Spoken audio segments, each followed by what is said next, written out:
स्वागत है आप सबका आपके अपने यूट्यूब चैनल लर्निंग हब पर। आरआरबी पीओ के एग्जाम्स हो रहे हैं और अब रह गया आपका आरआरबी क्लर्क। उम्मीद करता हूँ कि तुम सबकी तैयारी अच्छे से हो रही होगी। अब प्रैक्टिस क्वेश्चन रह रहे हैं जैसे हमने पिछली वीडियोस में भी किया। वीडियो को पॉज करो, क्वेश्चन सॉल्व करो, देन प्ले करो और चेक करो क्या क्वेश्चन सही है या गलत। अगर गलत हो रहा है तो वो कहाँ से गलत हो रहा है। तो आज पूरे के पूरे 40 क्वेश्चन रहने वाले हैं। तो चेक करना कि आपकी प्रैक्टिस कहाँ तक है, क्या आप आरआरबी क्लर्क को क्लियर कर पाओगे। टारगेट रखेंगे 40 में से 40 नंबर लाने का। हाँ, लेकिन किसी वजह से अगर नहीं आ पा रहे, कोई टॉपिक नहीं हो पाया कंप्लीट, तो 30 क्वेश्चन तो कंप्लीट होने चाहिए। तो ज़्यादा देरी ना करते हुए चलिए क्वेश्चन शुरू करते हैं। वैसे ही करेंगे जैसे करते हैं। वीडियो को मैं क्वेश्चन देख रहे हो, पॉज करो, सॉल्व करो और फिर चेक करो। तो मैं उम्मीद करता हूँ कि तुम लोगों ने पॉज करके सॉल्व कर लिया होगा, इसलिए मैं डायरेक्ट बनाने वाला हूँ। तो पहला सेट आपका स्लॉग्स का है। क्या कह रहा है, सारी की सारी बॉल है डॉल के अंदर, तो हम रख देंगे सारी की सारी बॉल किसके अंदर, डॉल्स के अंदर। देन सारे डॉल है मोबाइल के अंदर, ओके। और सारा मोबाइल किसमें है, टैबलेट में। तो इस तरह की कोई डायग्राम रहने वाली है जिसमें पहला कंक्लूजन कह रहा है कि सारे के सारे बॉल्स आपके टैबलेट में हैं, डेफिनेटली है। क्या सब मोबाइल और डॉल है, बिल्कुल है। तो पहले का आंसर क्या जाएगा, बोथ। उम्मीद करता हूँ सबका आंसर सही होगा क्योंकि डेफिनेट कंक्लूजन से। दूसरा, सारे के सारे एप्पल ऑरेंजेस में दिखाने हैं, तो सारे एप्पल आ जाएंगे ऑरेंजेस में। देन ऑरेंज का नो किससे है, लाइम से। और ऑल पोटैटोस आर लाइम, तो जो पोटैटो है वो किसके अंदर बैठा हुआ है, लाइम के अंदर। तो मैं थोड़ा कलर चेंज कर देता हूँ, इस तरह से देखिएगा। नो पोटैटो इज ऑरेंज, क्या पोटैटो का नो है ऑरेंज से, डेफिनेटली है। सम एप्पल आर लाइम, क्या एप्पल का सम बट लाइम है, नहीं है। तो इसका आंसर क्या आ जाएगा, ओनली फर्स्ट। तो उम्मीद करता हूँ स्लॉग्स का ये पहला सेट आपका बिल्कुल ठीक होगा। नेक्स्ट क्वेश्चन पे आओ। तो ये हमने कर दिया है, ठीक है। Only captain is America, only word आ गया तो मतलब ये ऑल की कंडीशन दे रहा है, और ऑल के लिए हम इस तरह से पढ़ेंगे। तो आपका अमेरिका कैप्टन के अंदर दिखेगा। सारा का सारा अमेरिका किस में आ रहा है, कैप्टन के अंदर। Only few captain are Hydra, ये तो मार्वल वालों के कुछ बन गए क्वेश्चन यहाँ पर। तो कैप्टन का ओनली फ्यू किसके साथ है, हाइड्रा के साथ। तो ये सम भी करेगा, सम नॉट भी दिखाएगा। और फ्यू, फ्यू का मतलब सम होता है, सम हाइड्रा और बकी। सम हाइड्रा और बकी बिल्कुल सही, मूवी के रेफरेंस से तो बिल्कुल सही है जिन्होंने देखी होगी। अच्छा, क्या बकी का नो है कैप्टन से, बिल्कुल नहीं। तो ये गलत। क्या सम अमेरिका बकी है, क्या अमेरिका का सम बकी से हो सकता है, कभी नहीं हो सकता, वो तो है ही डेफिनेटली नो। तो इस केस में जो हमारा आंसर होगा वो क्या होगा, none of this, neither first nor second. ठीक है। उम्मीद करता हूँ कि ये क्वेश्चन बिल्कुल सही किया होगा क्योंकि इस क्वेश्चन में आपके पास ओनली देखने को मिला और ओनली फ्यू भी देखने को मिला है, जबकि दोनों के मतलब अलग अलग होते हैं, साथ में फ्यू भी रहा। तो इस क्वेश्चन का ध्यान रखना। चलिए नेक्स्ट क्वेश्चन पे आओ। तो अल्फान्यूमेरिक सीरीज, ठीक है। अल्फान्यूमेरिक सीरीज अगर मैं पेपर के लिए जाऊँ तो मैं इसको थोड़ा टाइम के बाद भी कर सकता हूँ क्योंकि इसमें तुम्हें ढूंढने पड़ेंगे, टाइम कंज्यूम कर सकता है। बट चलो फिलहाल कर लेते हैं। क्या कह रहा है, हाउ मेनी सच कॉन्सोनेंट्स, तो मुझे ऐसे कॉन्सोनेंट्स देखने हैं अरेंजमेंट में जिनसे पहले एक सिंबल होगा और बाद में एक नंबर होगा। सिंबल, कॉन्सोनेंट और नंबर का पैटर्न चाहिए। तो लिख देता हूँ सिंबल, कॉन्सोनेंट और नंबर, ये पैटर्न देखना है। तो आओ देखते हैं कितने हैं। तो सिंबल बट आगे कॉन्सोनेंट, देन नंबर एक पेयर। सिंबल लेकिन आगे कॉन्सोनेंट नहीं है, सिंबल कॉन्सोनेंट लेकिन आगे वापस सिंबल है, देन सिंबल नंबर है, सिंबल नंबर आ रहा है, सिंबल के बाद कॉन्सोनेंट आगे नंबर।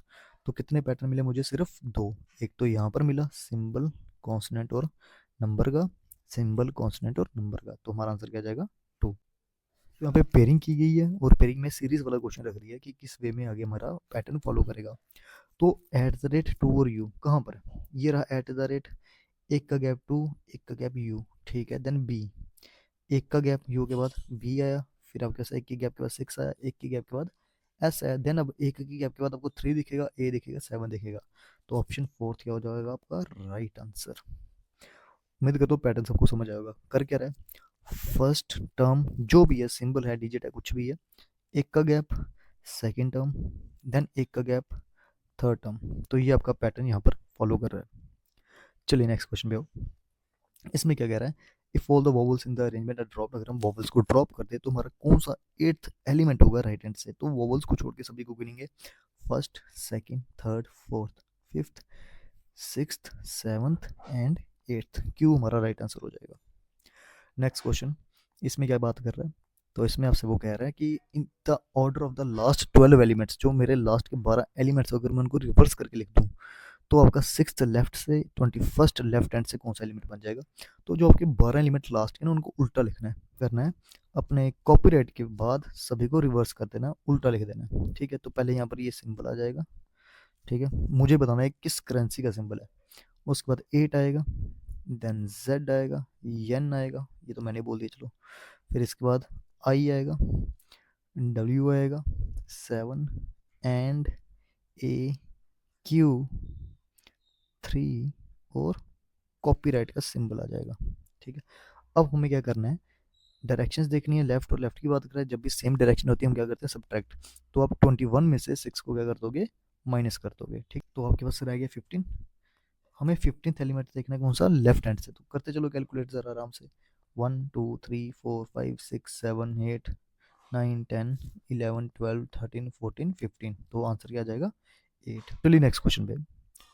तो इस क्वेश्चन में आपके पास एक और पेयरिंग का क्वेश्चन आया है, तो ज़रा ध्यान से देखते हैं क्या पेयर फॉलो करवा रहा है। हैश 9 और एन, तो हैश आपका यहाँ पर प्रेजेंट है, 9 यहाँ पर है, एंड एन जस्ट पीछे है, ठीक है। तो मैं ऐसा कह सकता हूँ जो फर्स्ट एलिमेंट है उससे एक के गैप पे मुझे सेकंड दिख रहा है आगे की तरफ, और एक के गैप पे थर्ड दिख रहा है लेकिन पीछे की तरफ। पर क्या यही पैटर्न है कि नहीं, चेक जरूर करेंगे नेक्स्ट वर्ड से। 6 S और 3, तो 6 यहाँ पर है, S यहाँ पर है, बिल्कुल सही है, लेकिन 3 बैकवर्ड नहीं आगे ही दिख रहा है। तो मुझे दो पेयर मिल गए यहाँ पर, फर्स्ट के बाद सेकंड, सेकंड के एक गैप पे कौन सा बैठा है, थर्ड। तो इन दोनों में से कौन सा फॉलो करता है, वो मुझे थर्ड वाला ही एलिमेंट या थर्ड ऑप्शन मुझे बता देगा। 7 I और A, 7 एक के गैप के बाद आई और बैकवर्ड एक का गैप ए, मतलब इस पेयर को फॉलो करवाया जा रहा है। तो हमारा ऑड पेयर कौन सा होगा, ये वाला। चाहो तो चेक कर सकते हो, एन 8 और डब्ल्यू, एन से आगे 8, 8 के एक गैप के बाद वो बैठा है डब्ल्यू बैकवर्ड। तो option 8 is the odd one. Hopes हो कि तुम लोगों ने ये पेयर पहले फाइंड आउट कर लिया होगा। तो आप देख सकते हो कितने क्वेश्चन पूछेंगे, आई गेस 4, 1 2 3 4 5, 5 क्वेश्चन से आपके ये अल्फान्यूमेरिक के। आइए नेक्स्ट क्वेश्चन पे। इनइक्वालिटी, इनइक्वालिटी क्वेश्चन जरूर करने चाहिए, कभी भी नहीं छोड़ने चाहिए। चाहे दो मल्टीपल स्टेटमेंट्स दिखें या तीन दिखें, बट अटेम्प्ट करो, बन जाते हैं। और इक्वल टू का ध्यान रखना, क्योंकि इक्वल टू वाली जो कंडीशंस होती है वो आपको कहीं ना कहीं पे इधर और बनवा देती हैं। तो चलिए देखते हैं, पहले में रिक्वायरमेंट किसकी है, टी और एस की। तो हम टी और एस तक जा सकते हैं, बिल्कुल जा सकते हैं। वी इक्वल टू टी है और वी एस तक। तो अगर मैं वी की जगह पर टी को ही लिख दूँ तो यही बनता है जो कि मेरी फर्स्ट कंडीशन को सेटिस्फाई कर रहा है। एक्स और एच, तो अगर मुझे एक्स और एच को कॉमन लाना था वो यू के थ्रू हो रहे हैं, ये एक्स आ गया और यू के बाद ये सिंबल और कौन आ गया, एच, जो कि मुझे सीधे सीधे बता देगा एच मेरा ग्रेटर है किससे, एक्स से। तो इस केस में मेरे क्या है, बोथ फॉलो, ठीक है। आइए नेक्स्ट क्वेश्चन पे सीखे। तो इसमें पी और एल की बात हो रही है। तो पी से लेकर मुझे एल तक जाना है, तो कॉमन कौन बैठा हुआ है, एम। तो हम पी से एम तक जाएंगे एंड एम से जाके, एक सेकेंड, पी से एल तक जाना ना, हाँ एम के थ्रू चले जाएंगे, एम की तरफ ओपन माउथ है, ओ की तरफ ओपन माउथ एल। तो मैं कह सकता हूँ P is greater than L, पहला सही है। एम और एन की बात हो रही है तो अगेन हम पी के थ्रू ही जा सकते हैं, मैं इसी में एक्सटेंड कर देता हूँ। पी के बाद मैं ये सिंबल लगा दूंगा और किसको लिख दूंगा, एन। तो मैं चेक कर सकता हूँ मेरा एम लेसर है किससे, एन से, तो सेकेंड वाला क्या हो जाएगा, रॉन्ग। तो इसमें आंसर क्या आएगा, ओनली फर्स्ट फॉलोस। चलिए नेक्स्ट क्वेश्चन पे आओ। थर्ड क्वेश्चन, एक्स और एच की बात कर रहा है और स्टेटमेंट्स मेरे पास सिर्फ और सिर्फ दो ही हैं। तो अगर मुझे एक्स से एच तक जाना है तो मैं किसके थ्रू जा सकता हूँ, वी के थ्रू। बट ये लो वी, और एच तक आना है तो वी की तरफ अगेन क्लोज माउथ और एच आ रहा है। एक्स मेरा हमेशा लेस देन आ जाएगा एच से, तो पहली स्टेटमेंट बिल्कुल सही है। टी से एस तक जाना है, तो टी से अगर मुझे एस तक जाना है तो यू को कॉमन लेके जा सकते हैं, ये लो वी टी। बट वी जो है वो एक ऐसा एलिमेंट है जो आपकी पूरी की पूरी स्टेटमेंट्स में पॉसिबिलिटी चला गया है। आपके पास यहाँ पे फैमिलीज चेंज हो गई, तो सेकंड वाला डेफिनेटली क्या होने वाला है, गलत। तुम्हारा आंसर क्या आएगा, ओनली फर्स्ट, ठीक है। आइए नेक्स्ट क्वेश्चन पे। ओके, तो ये रही आपकी पजल। पहले मैं स्किप करूंगा, देखूंगा कोई और क्वेश्चन है जो मैं कर सकता हूँ, उनके बाद इनको करेंगे। हाँ पहले इसको कर लेते हैं। तो ये क्वेश्चन आपके आई गेस, हाँ लेटर पेयरिंग के पेयर निकालने इसमें फॉरवर्ड और बैकवर्ड दोनों। तो चलिए पहले क्वेश्चन में जो वर्ड दिए गए मैं लिख लेता हूँ, मिस अंडरस्टैंडिंग, ठीक है। तो पेरी की अगर मैं बात करूँ तो मुझे डेफिनेटली जो जो दिखने वाले हैं उनको तो मैं सीधा सीधा निकाल सकता हूँ जहाँ तक मुझे याद है क्योंकि अगर मैं इनकी लेटर्स भी लिख दूँ, दो तरीके हैं, तो पोजीशन वैल्यूज लिख दो, वहाँ से गैप फाइंड आउट कर सकते हो, या फिर नॉर्मली ABC याद है तो उनके थ्रू। तो जो मुझे साफ साफ दिख रहे हैं, तो ऑप्शन में हाँ 4 से ज़्यादा दिया गया, तो चेक करते हैं। मोर देन होना चाहिए था, THA। ओके, D से ही एक साफ साफ दिखा हुआ है। देन R से S 2, R से T 3, S से T 4। तो 4 तो मुझे यहीं पे दिख गए हैं। अब मुझे एक और कोई फाइंड आउट करना है। जी के बाद ये लो, G के बाद H के बाद I। तो 5 पेयर मिल गया, मतलब आंसर क्या हो जाएगा, मोर देन 4। ठीक है, 5 पेयर बन रहे हैं। एक्स्ट्रा अगर बनती होगी निकालने की नीड नहीं है, क्योंकि मेरे ऑप्शन में 4 लिखा है और बोला क्या 4 से ज़्यादा बनते हैं, तो मैं एक ही देखूंगा कि अगर कोई 4 से बन रहा है ज़्यादा तो वो मेरा आंसर होगा, उससे ज़्यादा चेक करने की नीड नहीं है। चलिए नेक्स्ट क्वेश्चन भी आए, अगर कोई है करने लायक तो। हम्म, हाँ, इसको कर लेते हैं। क्या कह रहा है, डोर लॉक के लिए दिए, कह रहा है अगर वोवल्स को हम रिप्लेस करते हैं इमीडिएट नेक्स्ट से और कॉन्सोनेंट को ठीक है इमीडिएट बैक वाले से, तो मुझे ये बताना है कि मेरे पास जो नया वर्ड बनेगा उसमें कितने वोवल्स प्रेजेंट रहने वाले हैं। तो वर्ड क्या है, डोर लॉक, DOO और LOCK। अपने कॉन्सोनेंट में रिप्लेस करना है बिफोर, तो D से पहले मुझे दिखेगा C, O एक वोवल है और O के बाद वाला रखना है तो P आ जाएगा, देन यहाँ पर भी P आ जाएगा। R भी अगेन कॉन्सोनेंट है और उसको बैकवर्ड लाना है तो Q आ जाएगा। L अगेन आपका कॉन्सोनेंट है तो K आ जाएगा, O के बाद P आएगा, C कॉन्सोनेंट है B आएगा और K जो है वो क्या लाएगा आपका बैक J। तो इस तरह से मेरे पास एक वर्ड बन गया। तो अब जो मेरा नया वर्ड बना है, क्या इसमें मेरे पास कोई वोवल प्रेजेंट है? देख रहे हैं ह्यूमन वोवल्स, हाँ।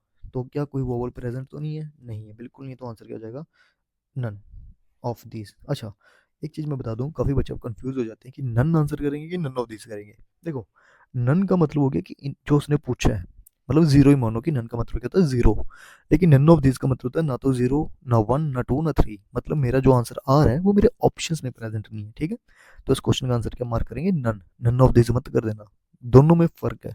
ठीक है, तो अब देखते हैं हमारे पास एक्स्ट्रा क्वेश्चन कोई है। तो डायरेक्शन डिस्टेंस का क्वेश्चन है और ये पॉइंट टाइप है, हम कर सकते हैं, बट हम टाइम को भी देखेंगे कि हम कितने टाइम में किसको कवर करें। तो इजी क्वेश्चन मैं लास्ट में ज़रूर कर लूँगा, क्योंकि इससे मैं देख रहा हूँ क्वेश्चन उसने 2 ही पूछे हैं, तो चाहो तो कर सकते हो, चाहो तो लास्ट में करो, खुद पे डिपेंड है। लेकिन अब मैं सीधा अपना फोकस शिफ्ट करूंगा अपने सीटिंग अरेंजमेंट वाले क्वेश्चंस पे, ताकि वो जल्दी से जल्दी बन जाए। जैसे अभी ब्लड रिलेशन रहता है, तो ब्लड रिलेशन भी हम ट्राई कर सकते हैं, लेकिन उससे पहले मैं क्वेश्चंस को सॉल्व करूंगा, ताकि यहाँ से 5 नंबर खींच लूँ पहले। क्योंकि मैं देख रहा हूँ कि यहाँ की जो पजल दी हुई है वो बनने वाली तो है। और कोई है पीछे तो नहीं छूट गई कोई? नहीं। चलो क्वेश्चन करते हैं पजल का। तो चलो पजल का क्वेश्चन है, पढ़ते हैं। 7 बॉक्स हैं, नाम दिए गए हैं, स्टैक में रेंज है, एक के ऊपर एक है। एट मोस्ट वर्ड यूज हो रहा है और एट लीस्ट भी यूज हुआ है। वैसे देखा जाए ज़्यादातर आपके क्वेश्चंस में एट लीस्ट आता है, लेकिन इस क्वेश्चन में एट मोस्ट दिया है। तो मैं इनको ज़रा यहाँ पर मार्क कर देता हूँ और तुम लोगों को इसका मतलब बताता हूँ दोनों में फ़र्क क्या है। एक वर्ड आपको दिखता है एट मोस्ट, एक होता है एट लीस्ट। इसका मतलब होता है ज़्यादा से ज़्यादा, कि इतने तो दिखे ही। इसका मतलब होता है कम से कम इतने तो रहने चाहिए। अगर मैं बोलता हूँ एट मोस्ट 2 बॉक्स और बोलता हूँ एट लीस्ट 2 बॉक्स, तो क्या मतलब है? तो अगर मैं क्यू के साथ एट मोस्ट लगा रहा हूँ कि 2 बॉक्स रहने चाहिए, मतलब क्यू में ज़्यादा से ज़्यादा नीचे मुझे 2 ही दिख जाए। बात अगर अबव की होगी तो ज़्यादा से ज़्यादा 2 ही होने चाहिए, या एक ही रहे या कोई ना रहे, ये मतलब होता है एट मोस्ट में। लेकिन अगर मैं एट लीस्ट की बात करूँ, वो कह रहे हैं कम से कम कि 2 तो रहें, मतलब 2 से कम नहीं जाएंगे, कम से कम 2 जरूर रहेंगे। हाँ, 3 बन सकते हैं, डिपेंड अपॉन द क्वेश्चन, 4 बन सकते हैं, लेकिन ये 2 से कम नहीं करेगा, 2 को तो मिनिमम रखेगा ही रखेगा। तो ये फर्क होता है एट मोस्ट और एट लीस्ट का। आई होप सो कि तुम लोगों को ये वर्ड क्लियर हुए होंगे। अब चलो पजल बनाते हैं। तो पजल में कितने बॉक्सेस की बात की, ये 7 और 1 में नजर है, तो सीधी सी बात है, जो बॉटम वाला होगा वो 1 होगा, ऊपर वाला 7 होगा। तो मैं लिख देता हूँ उसी वे में कि आपका जो टॉप होगा वो 7 होगा, देन 6 होगा, 5 होगा, 4 होगा, 3 होगा, 2 होगा, देन 1 होगा। तो करते हैं ट्राई ज़रा पजल के लिए, और मैं उम्मीद करता हूँ कि बन जाएगी। पॉज करके तुम लोग कर लेना सॉल्व पहले, फिर चेक करना आंसर। तो मिनिमम 3 पॉसिबिलिटीज रखते हैं और मैं डायरेक्ट करने वाला हूँ, या काम करता हूँ लिख ही देता हूँ। क्या क्या फिक्स है मेरा, क्यू फिक्स है एट मोस्ट के साथ, तो क्यू से नीचे मुझे 2 तो दिखने ही चाहिए, एक या कोई नहीं। ठीक है, तो पहली लाइन को मैंने खत्म कर दिया। You is placed one of the places above T, you मेरा जब भी आएगा किसी ना किसी एक प्लेस टी के ऊपर ही रहेगा, ठीक है, बट नॉट एग्जैक्टली अबव, ठीक है, एग्जैक्टली अबव नहीं होगा, मतलब इनके बीच में गैप तो रहेगा ही रहेगा। Two boxes are between R and S, S is above S, ठीक है, एस और आर में दो बॉक्स होंगे और एस मेरा आर से अबव रहेगा। Then box R is placed exactly above Q, तो आर आपका फिक्स है एग्जैक्टली अबव क्यू, तो मैं आर को रख सकता हूँ हर एक केस में, और इसी के अकॉर्डिंग एस को भी ला सकते हैं, दो का गैप लेके। हर एक पॉसिबिलिटी मेरी अभी तक चल ही रही है, ठीक है, ये हमने कर लिया, ये भी हमने कर लिया।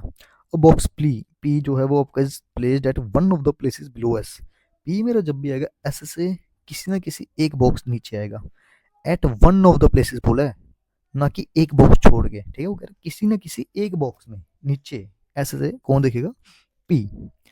नंबर ऑफ बॉक्सेस वो पी, अब ये इंपॉर्टेंट लाइन होती है, हर बारी मुझे अच्छी लगती है, कह रहा पी से जितने ऊपर उतनी वी के नीचे चाहिए, at least 5 boxes are placed below S, कम से कम 5 तो रहनी चाहिए। अब यहाँ से पॉसिबिलिटीज खत्म होने वाली हैं, देखो 1 2 3 4 कभी नहीं बन सकते, तो ये वाली पॉसिबिलिटी यहीं पे आपकी खत्म हो चुकी है, तो हम इसको मिटा ही देते हैं, चाहिए ही नहीं अब ये, मतलब बेफालतू की चलिए आगे। Box T is placed near V, ठीक है, टी आपका कभी भी आएगा वी के साथ आएगा, ऊपर से कि नीचे से ऐसा मेंशन तो नहीं है, बट आएगा साथ में, तो जो जो हमने बातें कर दी उनको मिटा ही देते हैं, ठीक है। अब पी को रखना है, तो हम पी की तरफ बातें देखते हैं कहाँ कहाँ आ सकता है, एस से कहीं ना कहीं नीचे चाहिए, और बातें मेरे पास दो चीज़ों की आई है, तो पी का रेफरेंस मैं वी के साथ ज़रूर यूज़ करूंगा, क्योंकि ये यहाँ पर कंबाइन करने वाला है, टी से ऊपर ही यू चाहिए और टी के साथ वी चाहिए, ठीक है। तो पॉसिबिलिटी चला के देखते हैं, अगर मैं पी को रखता हूँ यहाँ पर इन केस, तो मेरा वी यहाँ पर आ जाएगा, ठीक है, जितने पी से ऊपर उतने वी के नीचे दिखेंगे, और वी मुझे चाहिए टी के साथ, तो टी यहाँ पर आ जाएगा और टी के ऊपर यू सेट हो जाएगा, ठीक है, बिल्कुल परफेक्ट जाने वाला ये। तो इसी को पहले बना लेता हूँ, अगर मैं पी को रखता हूँ यहाँ पर, क्योंकि यहीं के चांस बनते हैं, इसके ऊपर नहीं जा सकता, तो वी मेरा यहाँ पर आ जाएगा, वी के साथ मुझे टी चाहिए, एंड टी से कहीं ना कहीं ऊपर यू चाहिए, तो पहली वाली पॉसिबिलिटी आपकी सेट हो चुकी है, तो बिल्कुल सही है, क्वेश्चन के आंसर आ सकते हैं, लेकिन हाँ दूसरी को चेक कर लेते हैं, देखते हैं क्या बनता है। मुझे पी को रखना है एस से नीचे, तो देखो जहाँ जहाँ पे जगह करवा लेते हैं चेक, मैं पी को यहाँ तो यहाँ पे रख सकता हूँ, तो मुझे पी से ऊपर 3 दिख रहे हैं, तो मेरे पास वी के नीचे भी 3 चाहिए थे, जगह नहीं बची, तब भी गलत है, ठीक है। अगर मैं पी की पोजीशन को शिफ्ट करता हूँ, पी को रख देता हूँ यहाँ पर, ठीक है, तो पी से ऊपर 2, तो वी के नीचे तब भी 2 नहीं रहेंगे, तो मतलब हर एक पॉसिबल वे में ये वाली पॉसिबिलिटी क्या होने वाली है, गलत, तो हमारा आंसर क्या आ जाएगा, सिर्फ पहला वाला, तो इसी को मिटा ही दो। तो क्वेश्चंस क्या क्या पूछे गए हैं, क्वेश्चन में कह रहा है how many boxes are placed above box U, अब क्या, तो हम देख पा रहे हैं कितने दिख रहे हैं, 2, तो हमारा जो राइट आंसर है वो क्या आएगा, 2, तो मार्क कर देते हैं 2 बिल्कुल है। Which box is placed second from the bottom, एक सेकंड, सेकंड फ्रॉम, हाँ, बॉटम से सेकंड कौन सा है, वी, और वी ऑप्शन फिफ्थ बिल्कुल राइट आंसर है। तो देख सकते हो हमारी जो पजल है वो जल्दी बन गई, एक उसने 3 पॉसिबिलिटी बनवाई थी, 2 लाइनों के बाद तीसरी खत्म होगी, और लास्ट में जाते हुए सेकंड भी खत्म होगी, और आपकी पूरी की पूरी डायग्राम बन चुकी है। यहाँ पर मैंने 2 ही क्वेश्चन रखे हैं, जबकि इसमें से उसने 5 ही पूछे थे, डायग्राम बन चुकी है, तो आपके आंसर तो आ ही जाएंगे, तो इसलिए आप ये कर सकते हो। चलिए नेक्स्ट क्वेश्चन पे आते हैं, ब्लड रेशियो में लास्ट में रखता हूँ, कर लेंगे हम, मंथ वेज पजल है, और कोई है हमारे पास, तो ये तो डायरेक्शन डिस्टेंस आ गया, कर लेंगे हम, तो ये वाली करेंगे सॉल्व, सॉरी डेजिग्नेशन बेस नहीं है, ये है आपकी डे बेस, ठीक है, मंडे से संडे की दी, तो हाँ हालांकि हमें ये पहले करनी चाहिए थी, हमने उसमें टाइम लगा दिया बॉक्स वाली में, बट हाँ ये पहले करनी चाहिए थी, जल्दी बनती। क्या क्या दिया गया, Monday, Tuesday, Wednesday, Thursday, Friday, Saturday and Sunday, वैसे ये जल्दी बनती, करते हैं ट्राई, चेक करते हैं, कभी कभी ये क्वेश्चन भी फंस जाते हैं जो सिंगल हो। हम्म, चलो 3 ही रखते हैं, बन जाएगी तो ठीक, G does not get on the Sunday, तो जी कभी भी मेरा संडे पे नहीं आएगा। B gets appointment before E, B जब भी आएगा ई से पहले आएगा, बट इमीडिएट नहीं कहा गया, only 1% between A and D, A और डी जहाँ कहीं पर भी आएंगे एक का गैप लेके आएंगे। F got appointment letter in one of the days after D, F मेरा जब भी आएगा कभी ना कभी डी के बाद आएगा, और A got appointment letter, A fix आपका ट्यूसडे पे, ट्यूसडे सॉरी वेनसडे पे, ए आपका फिक्स हो चुका है वेनसडे पे, तो मैं तीनों केसेस में ए को रख देता हूँ, और कोई लाइन मिस तो नहीं हुई मेरे से, सी गॉट अपॉइंटमेंट लेटर, ठीक है, appointment letter before D, C D से पहले है बट बी के बाद में है, बी गॉट अपॉइंटमेंट लेटर दो बंदे between B and E, B और ई में दो पर्सन चाहिए। ठीक है, तो मुझे चांस मिल गया कि मैं सी और डी को रख सकता हूँ। ए और डी में एक का गैप चाहिए, ऊपर नहीं जाएगा क्योंकि डी के ऊपर ने सी आना है, तो डी नीचे ही आएगा। और दो ही पॉसिबिलिटी एफ के लिए, या तो एफ मेरा यहाँ पर आ सकता है या तो यहाँ पर आ सकता है। ठीक है, तो टॉप पे रख लेते हैं बी को दोनों केसेस में, देखते हैं क्या बनता है। और मैं बी को टॉप पे रखता हूँ, दोनों में बिल्कुल सही जा रहा है। दो के गैप के बाद आपका ई आ जाएगा यहाँ पर। यहाँ पर बी से ऊपर सी चाहिए, बिल्कुल आएगा। और जी के लिए पहली वाली गलत होगी क्योंकि जी संडे पे चला गया, दूसरे में जी सैटरडे पे आ गया, दूसरी वाली बिल्कुल सही है। तो देख सकते हो हार्डली मुझे कितने सेकंड लगे, 30 सेकंड या 35 सेकंड। तो हाँ, सिंगल बेस है, मतलब डे बेस पजल थी या मंथ बेस हो सिंगल, तो आप उसको डायरेक्टली बना सकते हो। पहले मैं यही ट्राई करनी चाहिए थी और ये बन गई। और डेफिनेटली सही है, चेक करते हैं आंसर्स, क्वेश्चन मतलब क्या कह रहा है, कौन सा कॉम्बिनेशन ट्रू है, क्या बी मंडे पे है, डेफिनेटली मंडे पे है। तो हाँ, देख लो, सी संडे पे नहीं है, डी आपका सैटरडे पे नहीं है, ई फ्राइडे पे नहीं है, एफ ट्यूसडे पे नहीं है। तो हाँ, पहला ही आंसर बिल्कुल सही है, तो हमारी डायग्राम सही है, इसका आंसर वन आ गया। Who got appointment letter to Friday, Friday पे किसको अपॉइंटमेंट लेटर मिला था, तो फ्राइडे पे मिला है डी को, तो ऑप्शन थर्ड बिल्कुल सही। ठीक है, अब आओ बाकी क्वेश्चन जो हमने छोड़ दिए। मंथ बेस करते हैं ट्राई, लेकिन इसका डेट थी इसलिए मैंने इसके साथ कोई पंगे नहीं किए। तो बनाते हैं, बन जाएगा उम्मीद करता हूँ, क्योंकि क्लर्क लेवल का क्वेश्चन है तो ईजिली है, बन जाए। मंथ्स कौन कौन से दिए हैं, जन फेब सितंबर अक्टूबर, ओके। जन फेब सितंबर एंड अक्टूबर। बस बच्चे यहाँ पर कंफ्यूज क्या होते हो कि आप लोग डर जाते हो क्वेश्चन को देख के कि वो टफ क्वेश्चन है। टाइम बचा तो ट्राई ज़रूर करो, 5 में से 3 क्वेश्चन हो सकता है आपके आंसर से बिल्कुल सही निकल जाए। तो करते हैं ट्राई। डेट्स कौन कौन सी मेंशन है आपकी, 16 to 27, ओके। एक पॉसिबिलिटी, 2, 3, हालांकि 4 रखनी चाहिए, जगह नहीं है तो मैं इतनी रखता हूँ अभी फिलहाल। बनाते हैं, क्या कुछ फिक्स है। तो देखो, पूरे पूरे नाम नहीं लिखने, जैसे उसने नाम आपके थोड़े कंफ्यूज करने के लिए दिया, गिया, मिया, निया, पिया, टिया, सिया, गरिया, जो भी है। तो जी, कैपिटल कैपिटल मतलब मेन मेन इनिशियल्स लिख दो, क्योंकि सभी अलग अलग लेटर से शुरू हो रहे हैं। तो करते हैं शुरू। गिया डज नॉट गोस, सॉरी, गिया goes on trip in the month having neither maximum number of days और मिनिमम नंबर ऑफ डेज। ठीक है, गिया जब भी जाएगी ना तो ज़्यादा से ज़्यादा नंबर वाले पे जाएगी, ना तो कम से कम वाले पे जाएगी। तो अगर मैं देखूँ ज़्यादा से ज़्यादा मतलब 31 की बात हो सकती है, कम से कम की बात करूँ तो 28 की हो सकती है। तो जाएगी कब आपकी, फिर ये 30 पे चली जाएगी, मतलब सेंटर की डेट है ना। तो सेंटर की डेट 30, यानी तो नहीं होता आपके 30 का कौन सा होता है, सितंबर। बस एक ही मंथ है, तो आपके पास दो पॉसिबिलिटी आ गई किसकी, गिया की, या तो 16 पे होगी, ओके, या 27 पे होगी। दो पॉसिबिलिटीज हैं, पहली लाइन खत्म। Only 2 girls are going on trip between G and Mia, okay. G और मिया में से 2 गर्ल्स हैं, और सेकंड वाली मिनिमम पॉसिबिलिटी है। तो गी और मिया, गी एंड मिया, इसके लिए दो पॉसिबिलिटी, तो मैं इसको दो बना ही देता हूँ, एक दो यहाँ पर लिख देते हैं हम, और एक बारी बैकवर्ड लिख देते हैं।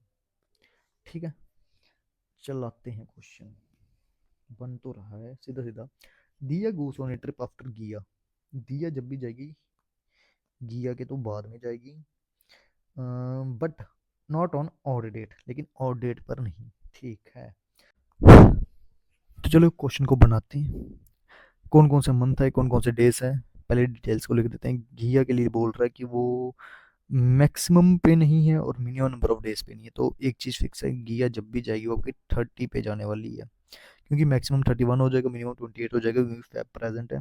तो घिया फिक्स है 30 पे आ जाएगी वाले मंथ पे। ठीक है, ओनली 2 गर्ल्स बिटवीन गिया एंड मिया, गिया और मिया में मुझे दो ही गर्ल्स चाहिए, तो गिया और मिया में मुझे कितनी चाहिए, दो, या तो फॉरवर्ड हो सकती है बैकवर्ड हो सकती है, मेंशन नहीं है। दिया गोस ऑन ट्रिप आफ्टर गिया, दिया जब भी गाएगी गिया के बाद में जाएगी, और odd date and not on odd date. ठीक है, गिया के बाद दिया आएगी, दिया जब भी जाएगी एक इवन डेट पे जाएगी, मतलब 16 पे ही जाएगी। ठीक है, ये फिक्स है। ओनली 3 गर्ल्स बिटवीन निया एंड सिया, निया और सिया में कितनी गर्ल्स चाहिए, मुझे 3 ही चाहिए। सिया आपकी जो है वो तिया से पहले जा रही है, कितना पहले ये मेंशन तो नहीं है। पिया गोस ऑन ट्रिप बिफोर तिया, पिया भी तिया से पहले ही जा रही है, बट कितना मेंशन नहीं है, लेकिन दोनों की दोनों के लिए बातें ये है कि इवन नंबर की डेट पर नहीं जाएंगी, मतलब ये दोनों की दोनों जब भी जाएंगी 27 पे जाएंगी और अक्टूबर में नहीं जाएंगी। ठीक है। और रिया जब भी जाएगी ट्रिप पे वो तिया के बाद होगी, तो रिया मेरी तिया के बाद आएगी। तो देखो मैंने पढ़ते पढ़ते ही सारी डिटेल्स को लिख दिया है। ऐसा नहीं किया कि पहले मैंने क्वेश्चन को एक बार पढ़ा फिर डिटेल्स अलग से लिख रहा हूँ ना, साथ साथ पढ़ रहा हूँ साथ साथ बना रहा हूँ, और पेपर में वैसे ही करना है। मंथ जैन फेब सितंबर अक्टूबर है, और मैं जूम करके बना देता हूँ, कोशिश करता हूँ कि बन जाए, और बनेगा ज़रूर बनेगा। तो रखते हैं मंथ जैन,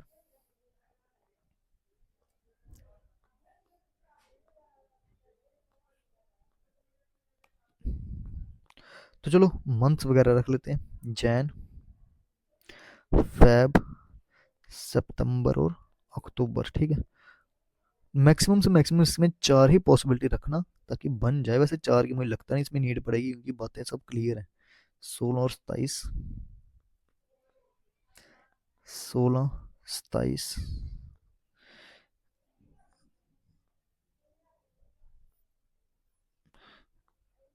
16 और 27। तो चलो क्वेश्चन को शुरू करते हैं। गिया 30 पे आएगी, लेकिन 30 पे तो आ रही है बट डेट कौन सी ये मेंशन नहीं है। तो सितंबर का मंथ 30 का, तो एक और पॉसिबिलिटी को जी के लिए यहाँ पे रखते हैं, एक बार उसको कर देते हैं 27 पे। ठीक है। और जिया के बाद ही मतलब दिया दिखने वाली 16 पे, तो वो भी फिक्स ही है, उनको ही रख ही देते हैं। मियाँ की बात करते हैं। तो मियाँ में अगर मैं इस वाली पॉसिबिलिटी में जाता हूँ तो ज़्यादा पॉसिबिलिटी दिख नहीं रही क्योंकि इसमें बैकवर्ड जा रहा हूँ मैं, तो मियाँ यहीं पर फिक्स हो जाएगी। लेकिन दूसरी वाली में मियाँ यहाँ पर भी आ सकती है और पहले भी आ सकती है, तो हाँ उसके लिए मैं ज़रूर चेक कर लूँगा, दो को एक बार पीछे रख के मियाँ को यहाँ पे। ठीक है। तो 3 पॉसिबिलिटी ओवरऑल निकल के आई हैं, इससे ज़्यादा नहीं आ रही हैं। अब बात है पिया और तिया की, पहले करवाते हैं, जो हो चुका है उसको मिटा देते हैं। ठीक है, ताकि कन्फ्यूज़न ना रह जाए। तो देखो पिया और तिया ने अक्टूबर में नहीं आना और 27 पे आना है, तो पिया और तिया मैं यहाँ पर रख सकता हूँ। पिया और तिया को देखो, अगर मैं पिया को रखता हूँ यहाँ पर, तो तिया यहाँ पर आएगी, और रिया ने तो बाद में आना है। बट आपकी नी और सी वाली बात क्या होने वाली है, गलत, तो ये यहीं पे खत्म होगी। पिया यहाँ पर आ सकती है, तिया यहाँ पर आ सकती है, तिया के बाद रिया आएगी, और रिया को मैं यहाँ पर ही रख देता हूँ क्योंकि मुझे 3 का गैप चाहिए नी और सिया में। और मुझे इतना भी पता है तिया से पहले ही सिया आ रही है, तो सिया को यहाँ पे रख देते हैं। 3 की गैप के बाद निया यहाँ पर आ जाएगी। तो हाँ, एक चांस लिया और इसी में मेरा क्वेश्चन बन गया।